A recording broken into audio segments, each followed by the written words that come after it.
జీతం పొజిషన్ ఆధారంగా H1B వీసాలంటోంది America.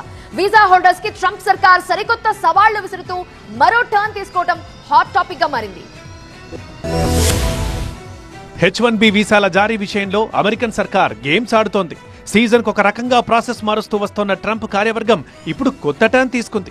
ఇకపై H1B వీసా జారీ చేయాలంటే ఆ వ్యక్తి జీతం, ఉద్యోగ స్థాయి వంటి అంశాల్ని పూర్తిగా పరిశీలించాల్సిందేనంటోంది. ట్రంప్ తన మొదటి టర్మ్లో H1B వీసాల్ని జీతం ఆధారంగా కేటాయించే విధానాన్ని అమలు చేశారు. ఎక్కువ జీతం ఆఫర్ చేసే ఉన్నత స్థాయి ఉద్యోగాలకు ఆ విధంగా ప్రాధాన్యతనిచ్చారు. దీంతో తక్కువ జీతం ఉన్న ఉద్యోగాల్లో విదేశీ ప్రొఫెషనల్స్ కి అవకాశాలు తగ్గాయి. అయితే 2021లో బైడెన్ పరిపాలనలో ఈ పద్ధతి రద్దయింది.